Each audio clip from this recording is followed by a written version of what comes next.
Então vamos lá. A gente está naquele texto de Lucas, capítulo 4, do versículo 16 ao 30. Só para a gente refrescar, porque na semana passada nós fizemos os 3 primeiros itens. Foram os 3 primeiros, né? Que a gente fez e hoje a gente vai completar. Esse texto aqui de Lucas, só para a gente se lembrar, é aquele em que Jesus vai até a sinagoga, ele lê um trecho do rolo do profeta Isaías e ele depois diz, olha, sou eu. Né? Mas aí a gente descobriu que o autor separou para nós em 2 grandes blocos. Hoje está entrando o YouTube da semana passada no ar. Então, eu estou dando uma palhinha, mas vocês podem depois acessar, quem não viu, né? Para entender melhor porque, onde a gente está hoje aqui. Né? Depois, ele é alvo do levante daquelas pessoas, mas a gente sabe que ao final de tudo, ele cumpre aquilo que ele estava programado para cumprir lá, ele sai do recinto e a gente descobriu que algumas coisas foram destacadas pelo autor. Por exemplo, a palavra sinagoga aparece várias vezes. Então, é esse texto em que a gente está trabalhando. Qual é o nosso lembrete toda vez que a gente vai mexer com a palavra de Deus? A gente começa ali embaixo no texto e a gente tem que ir ao que a gente chamou ali de lá e então. Como a primeira plateia, vamos dizer assim, ouviu e entendeu aquele texto. Nós temos textos na Bíblia escritos há mais de 3.000 anos. Alguém entendeu lá naquele tempo, sem precisar nenhum pastor fazer uma exegese, porque era o texto para eles. Então, primeira parte lá. A isso a gente chama de exegese. Depois, tem que ir até a cruz, até a redenção. A isso a gente chama de busca pelo Evangelho, ou aplicação do Evangelho. Aí a gente vai trabalhar em cima do texto, o tipo de literatura, os temas circundantes, por que aquele texto está ali, por que ele não está 3 capítulos antes ou 3 capítulos depois. O autor sagrado, ele pensou por que ele tinha que estar ali. Então a gente sai da interpretação do texto lá, naquela época, passa pela cruz, pela redenção. E somente aí é que a gente desce para a aplicação, que é o nosso dia de hoje. Tá? A gente viu que há um problema sério se a gente do lá então descer para o hoje.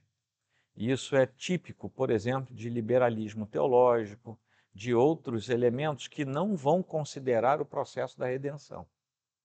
Né? E se a gente sair do texto direto para a cruz e descer para a aplicação, a gente também vai ter problemas. Por exemplo, a gente pode tornar esse texto mítico, vai tornar esse texto um texto cheio de malabarismos, porque a gente não entende o que é que ele está fazendo lá. Né? Outro problema de não passar pela redenção é quando a gente torna aquele texto uma aberração de compreensão. Por exemplo, todo mundo aqui tem dificuldades, aí a gente manda fazer um bonecão de papelão de 3,5 metros, põe aqui, você entra ali, um diácono dá um pedregulho para você e você vai acertar o gigante da sua vida. Isso acontece se você for de lá, ou seja, você leu a história e desceu direto para os dias de hoje. Faz sentido, se o cara lá tacou uma pedra e venceu, eu vou também tacar uma pedra e vencer. Porque aí você elimina o princípio da redenção. Né? Foi o que deu para a gente fazer, foi isso. Aí por isso que a gente tem algumas igrejas aí distribuindo espadinha de papelão, rosa ungida, sabonete disso e tal, não sei o quê, fralda abençoada, não sei o que mais que tem por aí, né? Mas é por isso, porque não cumpre esse trajeto todo, tá bom? O único pedacinho que a gente não circula é ali embaixo, onde tem aquele X. Uma vez que a gente lembrou disso, vamos para o nosso guia de estudo. Estamos no item 3. Beleza, aí a gente chegou aqui no item 3 agora, que a gente vai junto até o final. A notícia boa é que a gente vai chegar lá se Deus quiser. A notícia não é que seja ruim, mas a notícia que vem depois é que o próximo, cujo texto eu vou dar hoje, é para vocês fazerem inteiro em casa, porque na próxima semana vai ser outro ritmo. Eu não vou mostrar para vocês o que foi feito. A gente vai fazer junto aqui, no sentido de vocês dizerem o que vocês fizeram. Tá bom? Então vamos ver se vocês passam de ano ou não, hein? Qual é o ponto principal que o autor está propondo para a sua audiência numa frase concisa? Quem fez? Mais alguém fez? Vamos lá. O que vocês destacaram de mais importante quando vocês fizeram os 2 primeiros exercícios?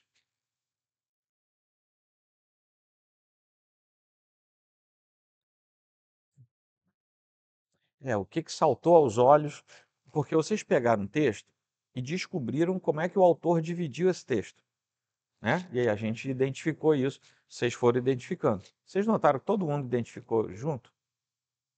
Por quê? Porque é a palavra de Deus, tá? Você pode ter aplicações diferentes, você pode... Agora, o que está escrito a gente vai achar a mesma coisa, tá? Agora não. Isso agora é uma questão de interpretação. Mas essa questão sai do que estava escrito. Então, o que vocês acham lá? O que Jesus faz? Ele lê, se revela. Quando ele lê e ele se revela, o que ele faz? Oi? Sim, se cumpriu a profecia. É fruto da leitura quando ele se revela. O que ele faz em relação ao ministério dele naquele momento? Ele inicia o seu ministério. Então vejam bem, Jesus, quando lê, quando identifica e quando diz, olha, hoje se cumpriu, ele está começando o seu ministério. Publicamente, ele se identifica. Sou eu. O que ele faz no seu ministério? É o que ele leu. O que ele leu?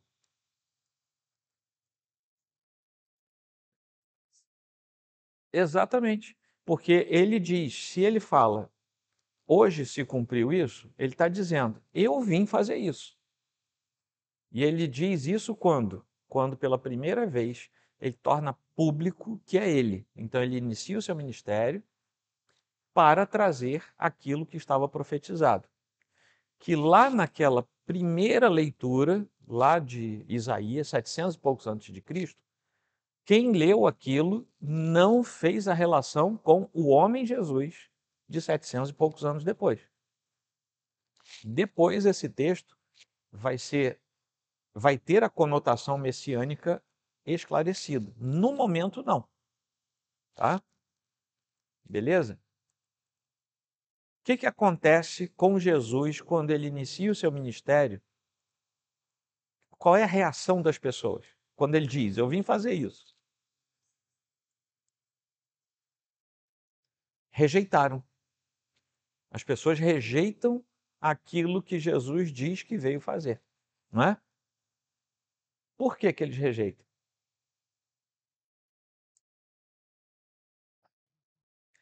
Lembram que a gente falou de Israel, primeira e segunda questão, e que Jesus vai para o Antigo Testamento, ele reforça, ele depois de falar de Isaías sobre ele ainda fala sobre Elias, sobre Eliseu, e ele diz o quê? Ponham a barba de molho, porque esses homens vieram para pregar para gentios.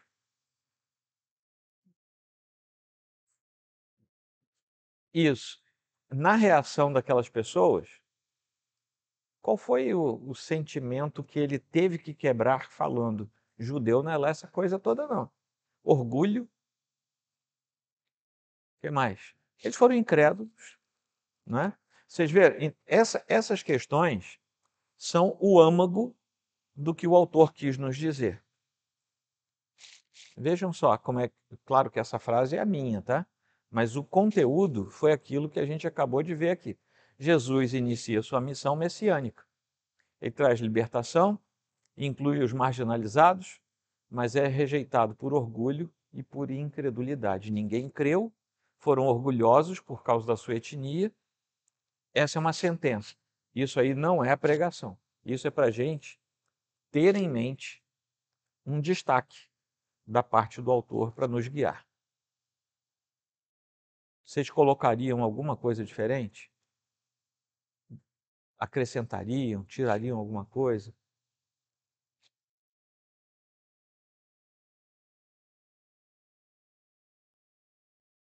Lembrando lá do texto, tem mais alguma coisa importante? Ou tá bom assim? Tá bom? Então vamos prosseguir. Pode falar.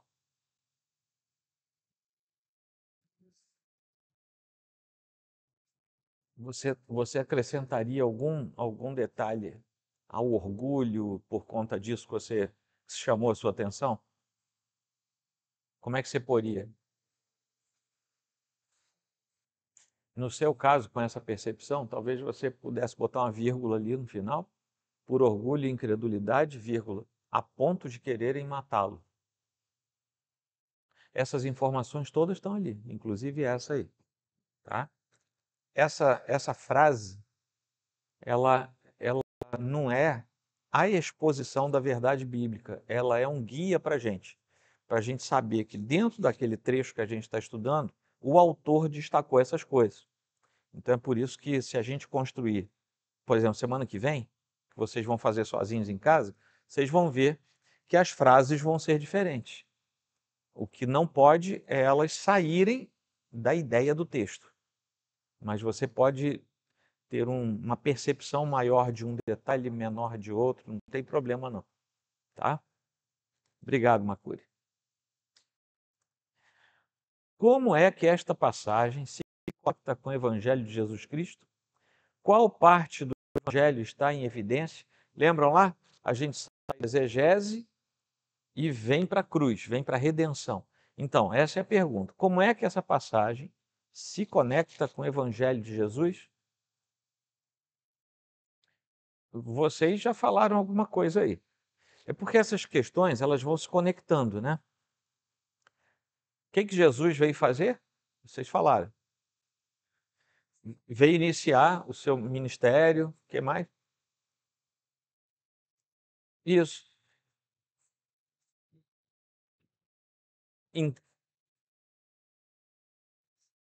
Isso.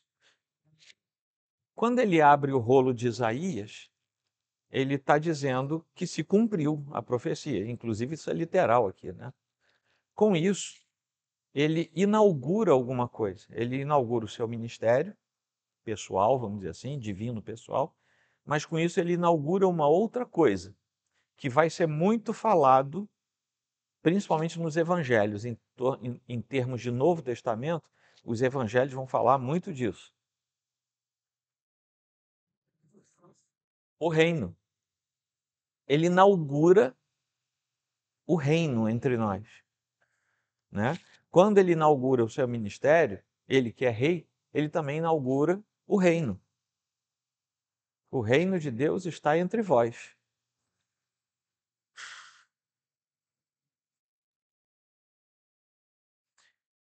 Sim, é isso. É aquilo lá que está no começo. Isso. Nós temos dois momentos da escatologia, a inaugurada e a realizada, né? Essa primeira escatologia, aí quem não estava aqui o ano passado tem 40 estudos lá sobre isso para vocês verem. Os primeiros são exatamente escatologia inaugurada, que é exatamente esse período da manifestação messiânica. Tá? Começa até um pouco antes, né? Quando ele fala dos pobres, quando ele fala dos gentios, o que ele está fazendo com relação a eles? Dentro dessa estrutura que agora existe, que é um reino. O que ele faz? Ele está incluindo os gentios, está incluindo aqueles que eram excluídos numa sociedade que era orgulhosa e incrédula. Os caras eram servos do Império Romano e não deixavam de lado seu orgulho étnico, né, nacional. Então, existe agora o reino anunciado, inaugurado, e existe também uma motivação nesse reino, que é a inclusão desses que ele disse, foi para eles que eu vim. Eu vim pôr em liberdade os cativos, as palavras de Isaías, né? Qual é a palavrinha que reformado gosta muito e que se manifesta exatamente na inclusão daqueles que antes estavam afastados? Hã? A chamada eficaz. Chamada eficaz, ela vem por que característica do Deus Santo?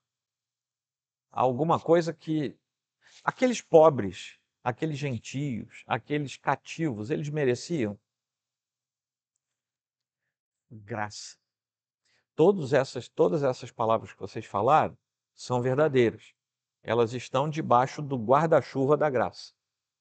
Aí a graça se manifesta e tudo isso começa a acontecer, né? O chamado, a salvação, enfim, tudo isso vem nesse momento por causa da graça. Ora, se a graça vem sobre eles e sobre nós, que já fomos assim também, como é que nós passamos a andar depois? Lembram que os judeus ali tentaram, inclusive, matar Jesus? Eles tinham duas características. Eles eram absolutamente orgulhosos e incrédulos. Esses que são chamados precisam quebrar essas duas coisas. Portanto, eles se tornam, quem não é incrédulo, tem, quem falou? Fé, tem fé.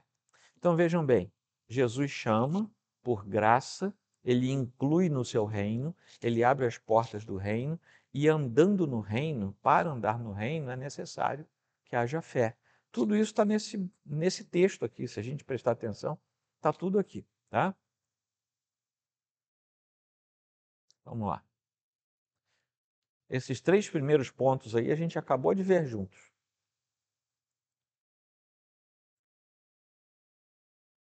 E o último é uma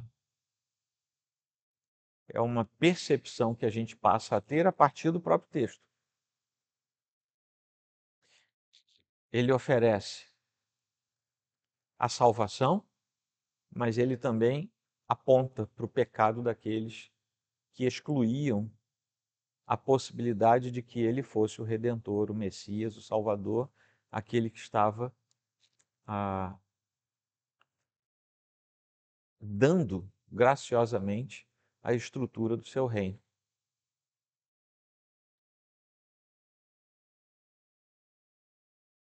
Então, esses 4 itens aí e outros que vocês possam levantar, pode tirar algum desses, pode colocar outros, porque a questão é, o que aponta para Jesus Cristo nesse texto? Tem esses 4 aí. Tem outras? Alguém percebeu? Átila? Sara, você escreveu alguma outra coisa? Você notou que você falou do Messias e você falou da graça? A gente falou aqui do Messias e da graça. Alguém mais? O que eu queria que vocês vissem é isso. A gente usa frases diferentes, mas algumas coisas são iguais, porque elas estão no texto. Tá? Você escreveu alguma coisa aí, Átila? Você vê que o que você escreveu também está ali. Né? Vocês escreveram alguma coisa? Não. O Marco estava de férias. Dona Maria andou faltando, andou cabulando.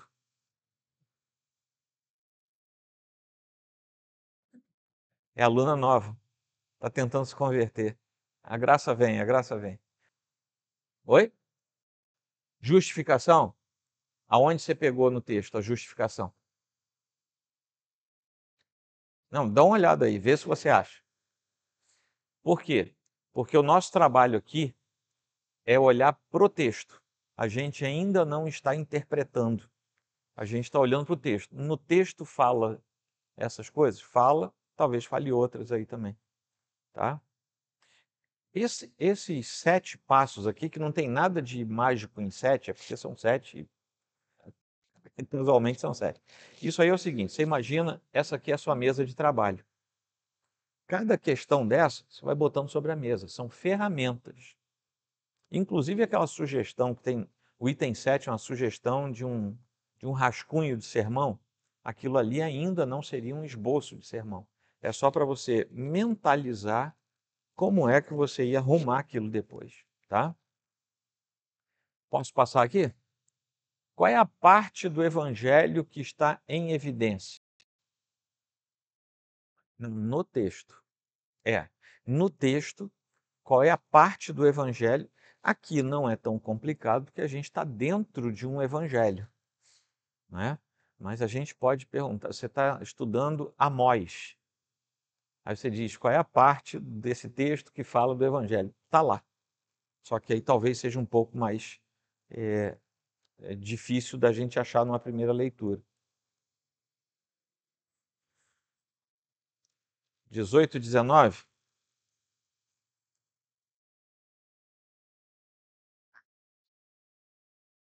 Você repetiu o texto de Isaías, né? Seria, beleza.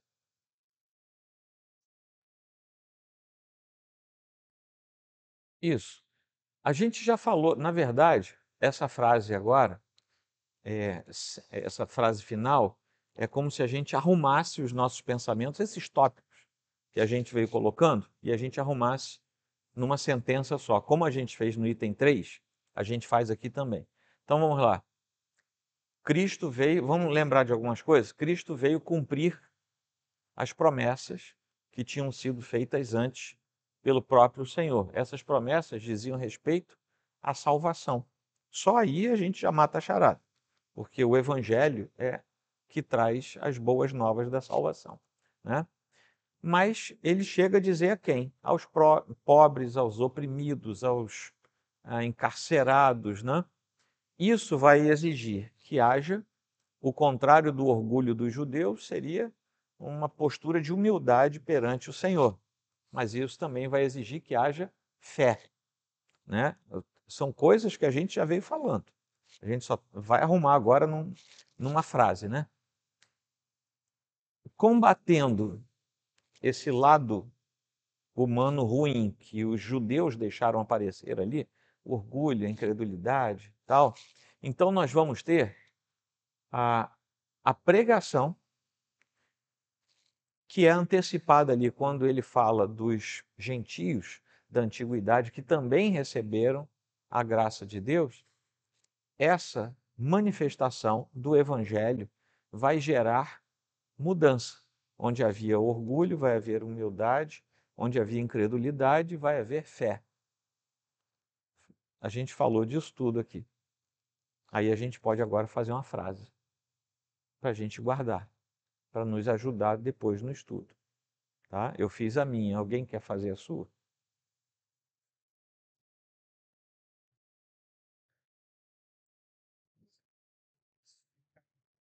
Não precisa não, você pode fazer até como se fosse um brainstorm. Foi isso que eu acabei de dizer com vocês. E aí a gente vai e arruma. Cada um vai ter uma opinião diferente. Essas coisas que eu acabei de falar aqui, que eu fui puxando de vocês todos já viram, que são respostas que a gente já deu. Agora é pegar e arrumar isso. Isso é aquilo que destaca o próprio evangelho ali. É isso tudo junto.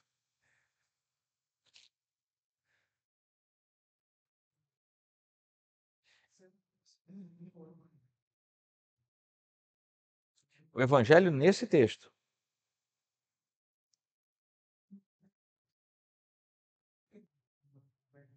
Não, agora você vai olhar para esse texto, do versículo 14 até o 30, e vai ver como é que o autor destaca o evangelho nesse texto. Não, o que que ele fala do evangelho aqui? Vamos lá. Coisa que a gente já viu. Hoje se cumpriu. Se cumpriu em quem? Em Jesus. O evangelho se cumpre em quem? Não, o evangelho, as boas novas se cumprem em quem? em Jesus. Por quê? O Espírito do Senhor, papapá, porque ele me ungiu para evangelizar os pobres. Olha o evangelho aí. Por isso que o Pedro pegou essa porção, que ela é explícita.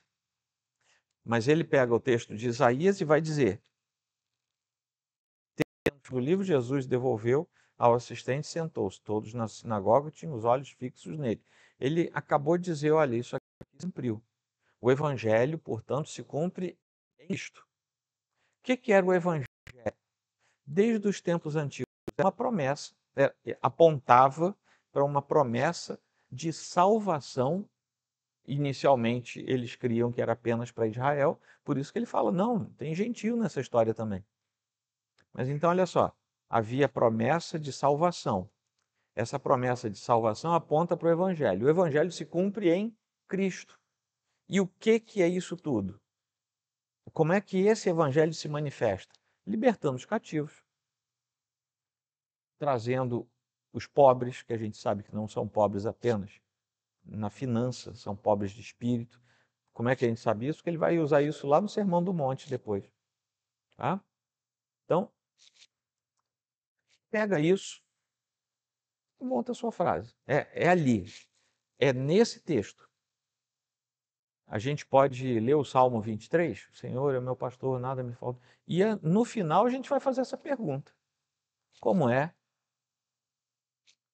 que o Evangelho aparece ali e a gente vai ter depois que montar uma frase, né? Qual é a parte do Evangelho que aparece aqui no Salmo 23?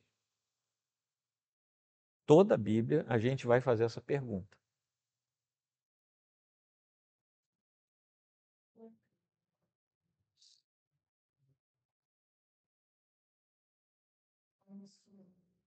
Como é que a salvação se manifesta? Nesse texto. Isso. Aí, vamos lembrar do que a gente já falou. Ele anuncia, ele é o cumprimento da promessa, ele anuncia o reino de Deus, ele inaugura o seu ministério, tudo isso. E a gente pode fazer uma frase. Essa frase é a segunda frase para nos nortear. Por quê? Porque a primeira frase, a gente não se preocupou em identificar a presença da redenção. Nessa agora a gente já se preocupa com isso. É porque a gente está fazendo aquele percurso do texto. Tá? A gente foi para o lá e então, agora a gente já está na redenção. Cada percurso tem uma nova pergunta. Entendeu?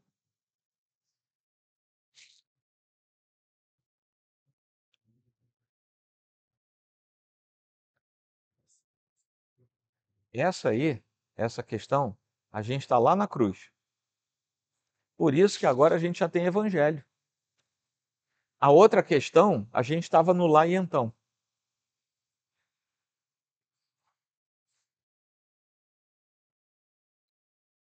Tá? Então, olha só, a minha frase, tá? Eu deixei assim, ó. Em Cristo se cumpre a promessa da salvação, que é oferecida aos pobres e aos povos, porque ele abre o leque, né? Mas que exige fé e humildade, que são as duas coisas contrárias que são vistas lá. Pois o orgulho humano transforma boas novas em escândalo. Eles ficaram escandalizados com o que Jesus estava falando.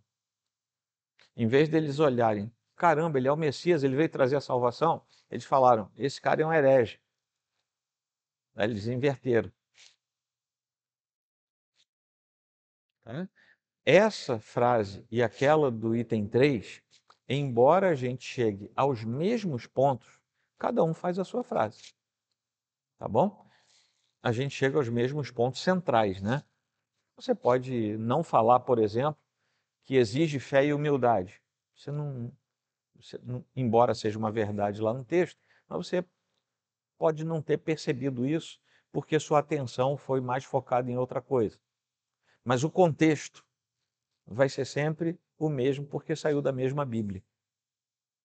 Tá?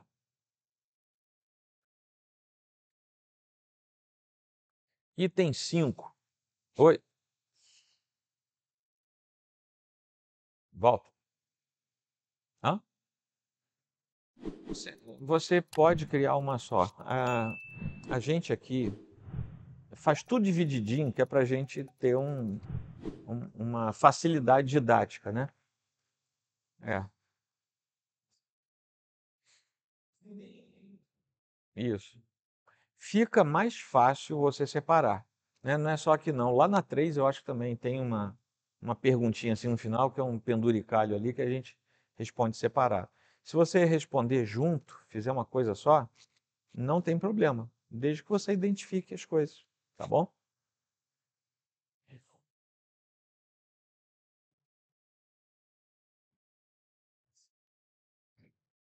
Para você assim fica mais fácil, tá?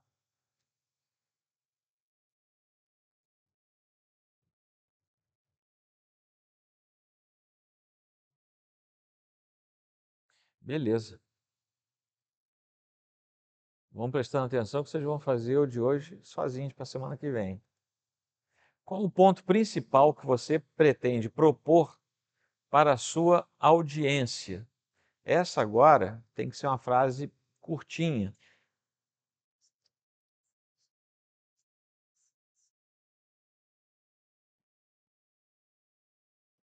Tudo que você viu até agora. Você pega tudo e vai fazer uma frasezinha. Faz aí, como é que ficou?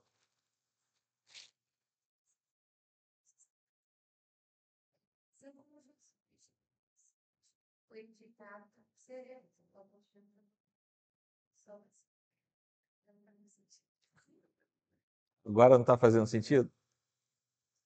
Tá, beleza. É por isso que é bom a gente fazer junto. Você falou coisas que são verdadeiras. Então aí, né? Beleza. Átila fez alguma coisa?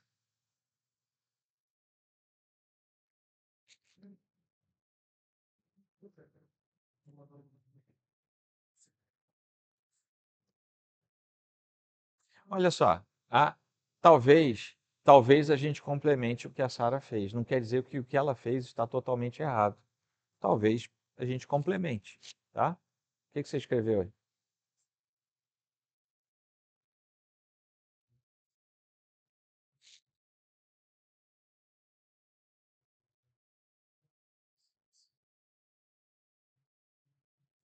Lembrando que a questão é, qual é o ponto principal que você pretende propor para quem? Para a sua audiência. Você já começa a pensar em quem vai ouvir você.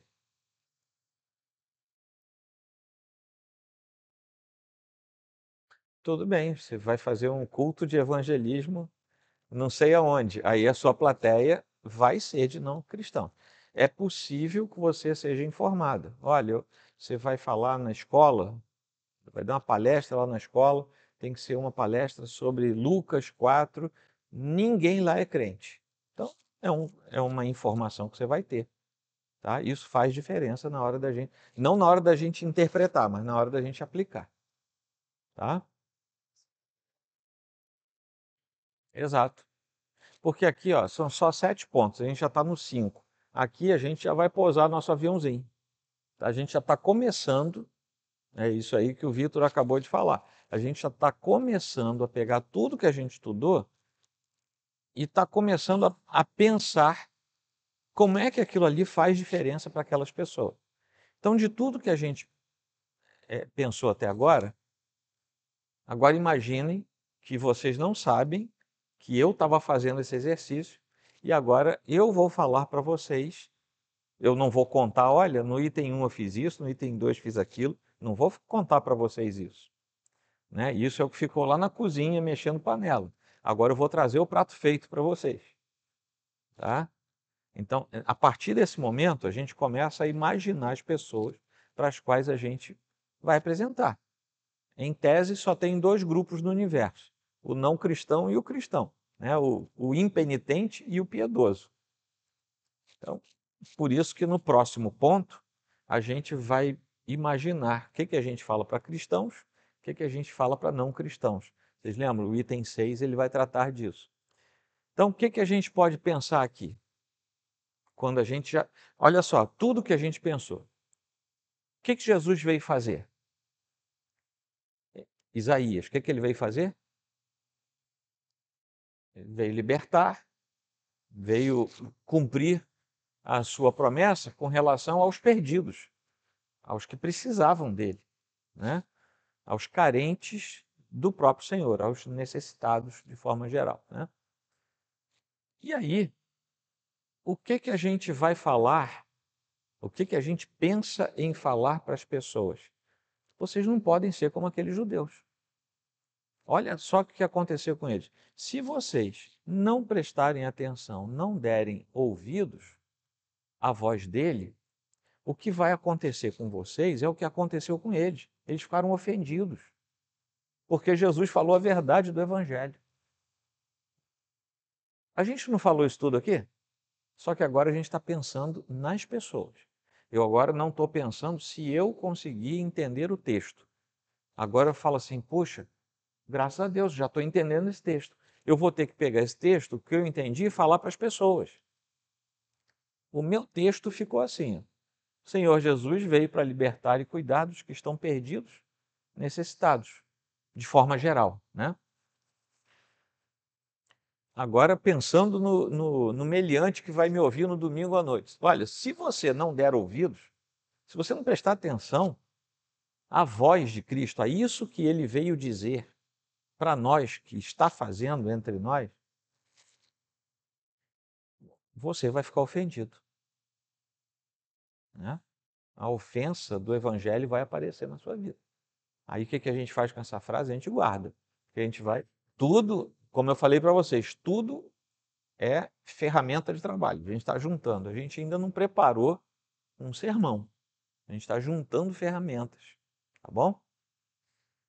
Vocês acrescentariam alguma coisa? Mudariam alguma coisa aqui?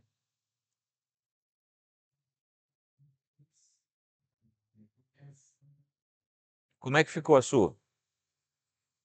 Na ofensa? Tá bom. Mas foi uma boa frase. Talvez você relendo, depois você completaria. É, quando eu coloco isso aqui no final, é o seguinte, cuidado, vê de que lado você vai estar, ou do lado de Cristo ou do outro lado.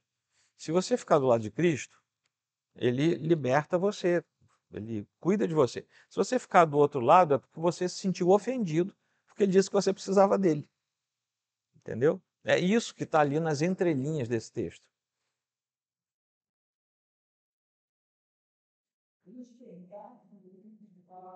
Sim, é cegueira nesse sentido. É, claro que Jesus curou cegos, né?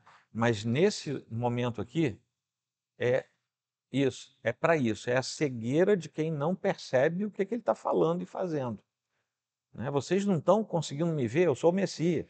Vocês não estão conseguindo ver o reino que eu acabei de inaugurar, é o reino de Deus, que agora está entre vocês. Então, alguns terão a sua vista restaurada, que são aqueles que se rendem a ele. Aqueles, os que se ofenderam, são os que permanecem cegos, né? É isso mesmo, Macuri. Obrigado. Ok? Tua frase ficou muito diferente? A tua? Maravilha. Sara? Então tá bom. Tá ajustando, né? Mais alguém fez? Não, né? Então tá jóia. Vamos avançar aqui. Item 6. Quais aplicações serão feitas? Considere tanto cristãos quanto não cristãos. E como é que a gente está fazendo aqui? Para efeito de exercício, a gente põe lá cristãos. Aí põe 3, 4, 2 coisas que chamem a nossa atenção. E depois a gente põe lá para não cristãos e põe também alguns exemplos, né?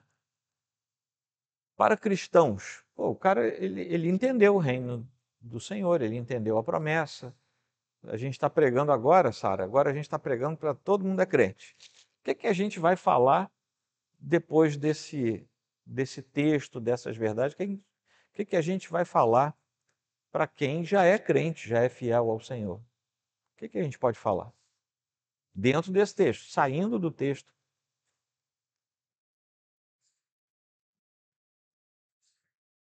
Tá bom. Você e a Sara, no o último tópico de vocês, é muito parecido com o meu último tópico. E por que que a gente emparelha? Porque a gente busca a aplicação a partir do texto. Eu fiz assim, 3 itens só. Revise suas expectativas sobre Jesus. Ele não veio dar status, mas libertação. Por que que eu usei isso? Porque a gente sabe que esse é um problema que existe no meio dos crentes, e foi o problema dos judeus. Eles estavam preocupados com quem eles eram por causa deles e não por causa de Cristo. 2, viver a missão plena do Evangelho, que tem a ver com o que o Pedro, um dos itens que você falou, e a Sara também tocou nisso aí. Eu não lembro qual foi a sua frase. Então tem a ver exatamente com essa, é viver corretamente o Evangelho. Tá? Você fez uma afirmativa a partir de uma negação. Tá? Então vejam bem, a mesma coisa saiu com uma fraseologia diferente. Tá? O último eu botei, prepare-se para oposição ao testemunhar. Vocês falaram disso. Então vejam bem, do mesmo texto a gente vai extrair as mesmas verdades, as mesmas interpretações e até as aplicações saem parecidas. As aplicações, elas têm que pegar a verdade que a gente trabalhou na exegese e na redenção e tornar aquilo palatável para as pessoas que nos ouvem. Então é por isso que na aplicação a gente tem um pouco mais de liberdade de construir a nossa sentença, tá? E para não cristãos? Oi? Esperança? O que que você vai falar para um não cristão? É claro que a esperança está aí nesse conjunto, mas quem eram, entre aspas, os não crentes ali na frente de Jesus? Não, na sinagoga, quem rejeita Jesus é quem? Os religiosos, né? Aqueles que tinham um pensamento religioso, que achavam que estavam certos, mas que estavam errados, né? Jesus Cristo não veio trabalhar nas nossas religiões, nas nossas tradições. Ele veio para nos mudar. E isso a gente tem que falar para o incrédulo, né? Primeiro a gente tem que dizer que não tem jeito, ele precisa mudar. O que que você falou, Sara, para os não crentes? Uhum,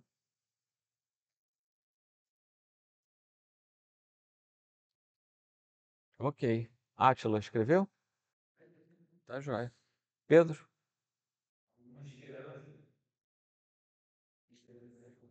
Peguem o que vocês escreveram, imaginem que eu fui convidado para estar aqui. Hoje é domingo à noite. Eu vim ao culto. Vitor, que é meu amigo há 10 anos, conseguiu me convencer, eu vim ao culto hoje e vocês estão pregando. Peguem o que vocês falaram e falem para mim. Não falem como se fosse um texto. Falem para uma pessoa. O que você quer me falar, Pedro? Eu acabei de ouvir o sermão.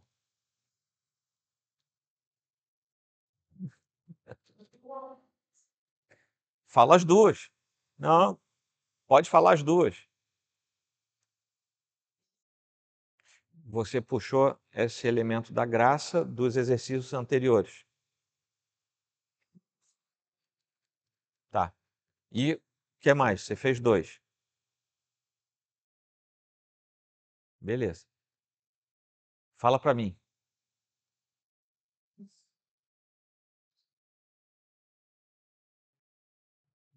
Olha só, gente. Vocês acabaram de identificar um monte de verdade da Escritura. Eu preciso dessa verdade. Me fala. Rapaz, esquece o Diego. Olha para Lucas, capítulo 4, e me fala. Vejam bem, qual é a situação em que eu me encontro. A Sara já vai me, me exortar também. Qual é a situação em que eu me encontro? Eu sou um sujeito perdido, que não conhece o Cristo que veio dizer: eu vim aqui para te libertar. Eu não conheço. Eu não sei o que é o reino de Deus. Eu não sei que eu estou numa situação espiritual que eu dependo da ação de Cristo. Eu não sei de nada disso. Agora vocês têm um texto que fala de tudo isso. Inclusive, vocês têm a noção e podem me dizer que se eu recusar isso, eu estou lascado, porque os judeus se lascaram. Entenderam? Vocês estão com isso tudo na mão. Como é que vocês falam isso para mim? Oi? Sim, o que escreveu aí fala para mim. Só o que você escreveu, mas fala para mim, não fala isso. Exato. E eu sou o não crente da história, tá? Diga lá.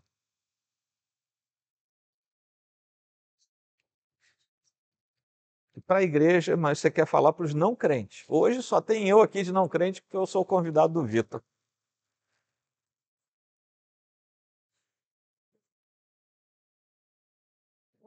Eu vou à frente, eu vou à frente. Vocês entenderam esse ponto aqui? É o ponto em que você pega tudo que você descobriu no texto e vai dizer assim: aqui tem a maioria das pessoas são crentes. Eu falei para os cristãos. Pá, agora tem gente aqui que eu não sei. Por exemplo, pode ter um cara aqui que está há 30 anos na igreja e o coração não é convertido ao Senhor. A gente não sabe. Então, essas palavras, elas precisam. Eu não sei se vocês já notaram, todo sermão tem sempre uma fala para quem não tem o Senhor como seu Salvador, porque a gente nunca sabe quem está, tá? Pegaram? É isso mesmo, tá? Vocês fizeram certinho, tá? Alguém gostaria de falar alguma coisa? Tem mais alguma sugestão? As minhas frases ficaram assim, só duas que eu fiz. Mas fala aí, pode falar, Marcos. Crente fajuto, né? Isso aí, o que acontece? Um texto, principalmente um texto, esse aqui é maiorzinho, se você quiser fazer a aplicação de todo o texto, você vai pregar em 40 minutos e depois você vai levar 3 horas só aplicando. Porque o texto inteiro ele é rico. O que a gente faz? Depois que a gente descobre, entende o texto, a gente vai pensar os elementos que nos chamam mais atenção para aquele público. Beleza. Se você identificou isso, é uma das aplicações possíveis aqui no texto. O que você vai aplicar para essas pessoas é a falsa religiosidade. Então você vai botar ali uma das aplicações. Não adianta a gente ter um Deus que seja particular. Não adianta. Os judeus imaginaram. Oi? Os judeus, eles estavam diante do Deus verdadeiro, mas por uma questão de religiosidade, eles não enxergavam Deus verdadeiro.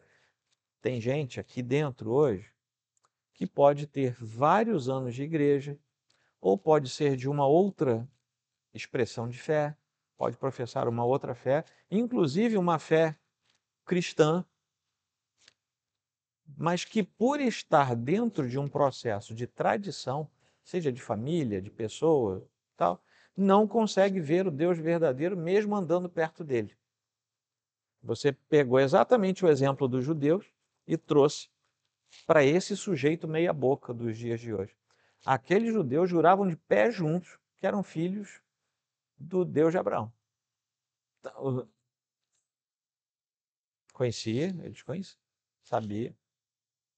Então, é uma aplicação possível, tá? É mais do que válida aqui. Qual é o nosso cuidado? É a gente não pegar o princípio, e porque a gente vai fazer a aplicação, e ela é um pouco mais livre, é a gente ter cuidado para não entrar por um processo de alegorização. A pegar uma verdade e travesti-la de outra coisa, enfim, às vezes até parecendo lícito e dentro do texto, mas meio fora ali, tá? Ok? Finalmente,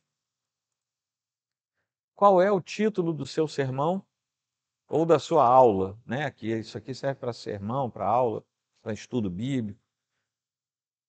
Qual é o título que vocês deram aí? Isso aqui, gente, tem a ver com o exercício inteiro mas a gente se baseia muito no primeiro ponto, que é onde a gente viu a divisão que o autor fez. Tá? 3 títulos. Fala os 3. A gente faz um concurso aqui. O primeiro e o último estão mais com cara de título. O segundo está parecendo uma frase de transição entre alguns assuntos. O primeiro e o último estão bons. Pedro, chegou a chutar aí algum título? Beleza. Você chegou a fazer? Não. Você sabe que você está reprovado, né? A partir... Beleza. Tá ótimo, gente. Tá?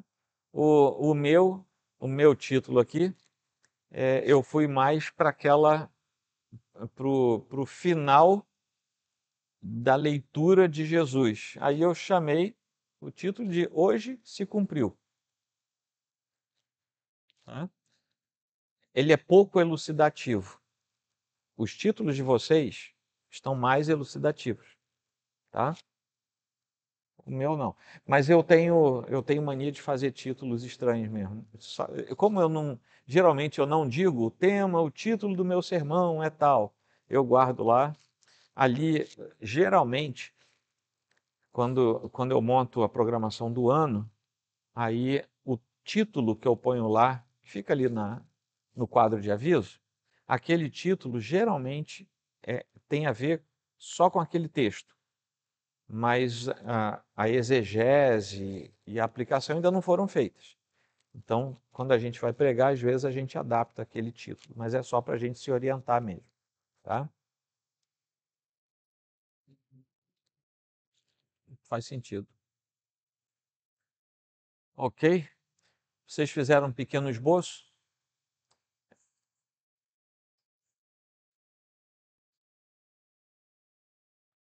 Isso. Só que aí o que acontece? Lá, qual é a diferença entre o 3 e o 5? O 3 e o 4, sei lá. Um era antes da redenção, o outro era depois da redenção, da gente ter descoberto a redenção. Lá no começo, o que a gente fez? Pegou o texto e descobriu como é que o autor escreveu, vamos dizer assim. Como é que é a divisão proposta pelo autor. Agora, a gente pegou aquela divisão, só que agora a gente já tem a parte da redenção que a gente estudou. Tá? Então, esse item 7, esse esboço, complementa aquele primeiro lá. Beleza? O meu ficou assim, ó. O cumprimento das escrituras, o choque das expectativas e a rejeição violenta.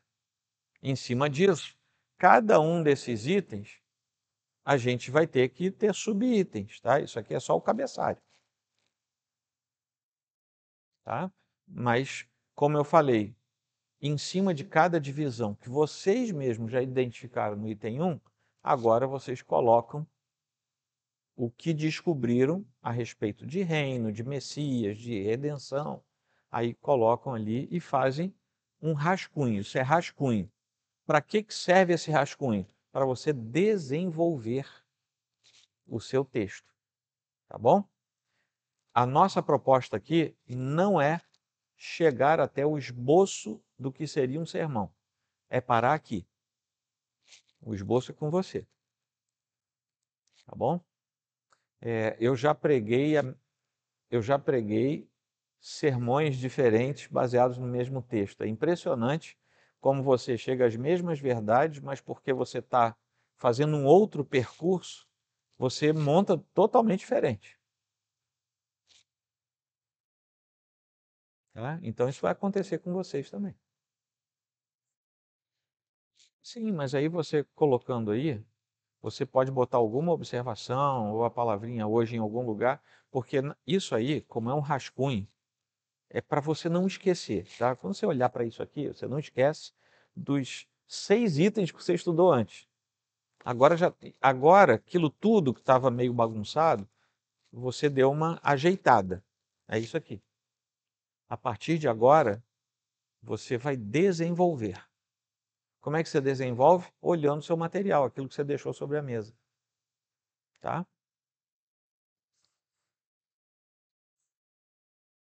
Isso, tá? Ok?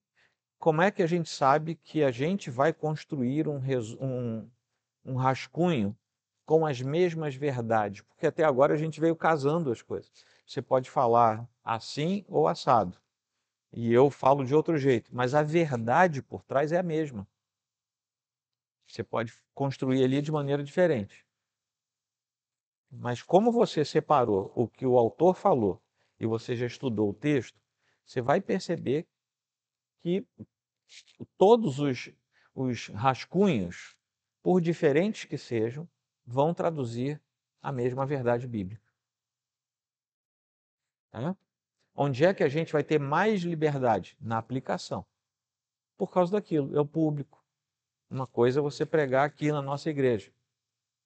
Isso é uma coisa que eu experimento pessoalmente. Outra coisa é você pregar numa igreja que você desconhece totalmente. Outra coisa é você pregar numa igreja em que você já foi. Você prega lá uma vez por ano. Você meio que sabe como é que são as pessoas, mas agora vai ter gente nova. Mudou. Então, isso faz com que você estabeleça a aplicação de outra forma. Mas até a aplicação vai ter que carregar a verdade do Senhor, tá? E você pode optar por estas ou por aquelas aplicações dentro do texto, a partir do texto, como o Marco fez. A preocupação do Marco seria pregando aqui para a gente, sabendo que aqui tem um monte de gente que acha que é justo perante Deus, se esconde atrás de uma religiosidade, ou acha mesmo que aquilo resolve. Ele tem uma preocupação, ele pinça um dos elementos e aplica no dia do sermão. Tá? Ok, gente? Anotem aí agora. E que rufem os tambores. Semana que vem vai ser um ritmo um pouco diferente desses últimos, né? A gente gastou 4 encontros fazendo 2 exercícios assim, como a gente fez hoje. Salmo 2, poético, e agora a gente trabalhou Lucas 4, texto do Evangelho.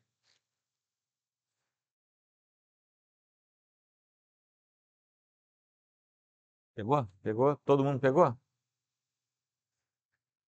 Beleza. Anotem aí o texto, por favor. 2 Timóteo, capítulo 2, de 1 a 7.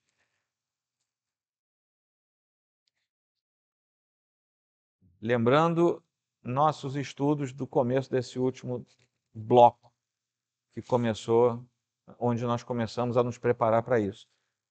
É uma epístola, leiam a epístola toda, façam esse exercício, é curtinho, são 4 capítulos, leiam todos, depois voltem para esse trecho e comecem a fazer exercício. O que isso está fazendo aqui? O que veio antes? O que tem depois? Tá bom? E aí façam passo a passo. Prestem atenção, rabisquem. Se vocês quiserem, imprimam aí de uma Bíblia dessas que tem na internet, imprimam só esse trecho, rabisca, tá? Anota. Essa é a hora de fazer esse tipo de coisa. Tá bom? Ok, gente? Então, semana que vem, eu serei todo ouvidos